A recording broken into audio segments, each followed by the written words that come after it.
Before you invest your money in lands and start developing, you should really know about land zoning, especially if you want to avoid problems with the government that can lead to demolition. But you don't only need to know about land zoning because you want to be on the right side of the law. You also need to know about it if you want to make the most of your investments.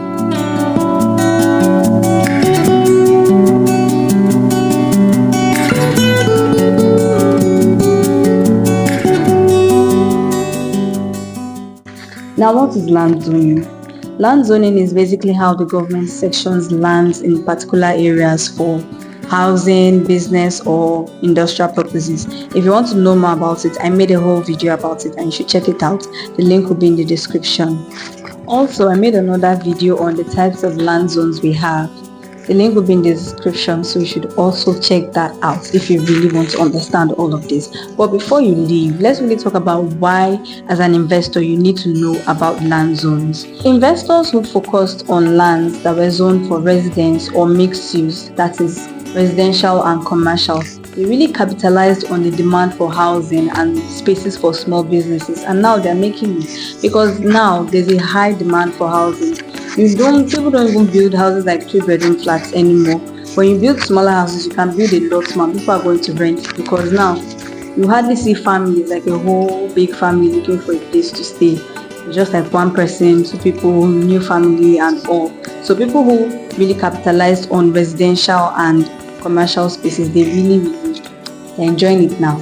Investors who also took advantage of buying lands in industrial zones and then they strategically used it to locate their factories and industries around there.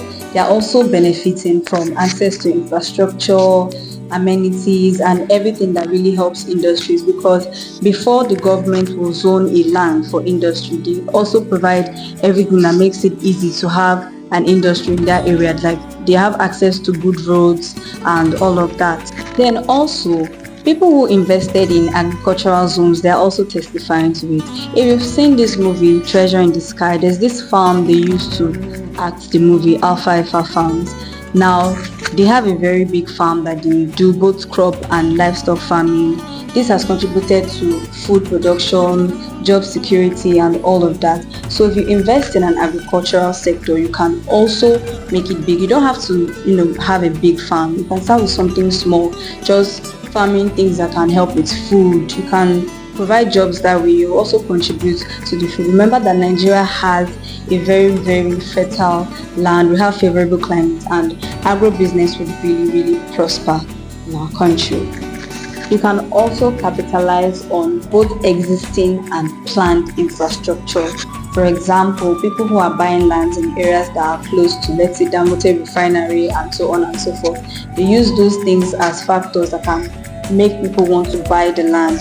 Or if you buy a land that's already close to the road, you don't even have to do too much for people to come and rent it, because you know that people would want to have easy access to the road. So when you're complying with land zoning, it also helps you to know how to capitalize on existing infrastructure like roads and amenities that are around that place. It can help you to attract both customers and investors. Thirdly, it also helps you to understand the market potential of an area. You get to know where there is high demand, like where there is high demand for housing, to go and build a house there, or where there is high demand for businesses, so that you can build a business there as well. There are areas that are high in residents, but they don't really have business spaces like that, but then there are people who want to have business spaces. You can capitalize on that to build a business space in areas like that. Fourthly, like I said in the beginning, when you know about these zoning laws, you get to be on the right side of the law and you avoid problems with the government. You avoid them suing you to court, you avoid paying huge fines, you avoid the big X, the big red X on your house. That is your house being marked for demolition, which can lead to the fines. And worse, being actually demolished, which you don't want and which I don't want for you, because I care for you.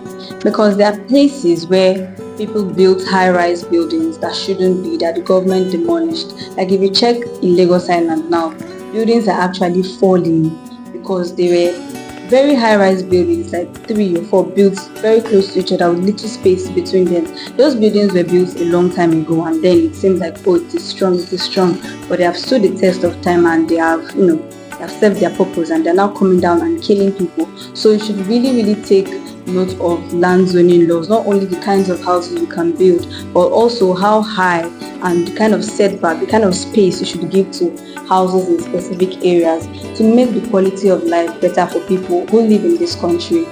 Then land zoning laws also change, so you should keep track with them as they are changing so that you can know how to capitalize on your investments as they change. So at Landwell Investment Limited, we're all about helping you make the right investment choices, and we can help you know how to go about land zoning. How can you know more about it? That will come in our next video, so you should stay glued to the channel by clicking the subscribe button and hitting the bell notification icon. Then also help us by clicking the like button so that many people can find this video and can also help them as well. Thank you.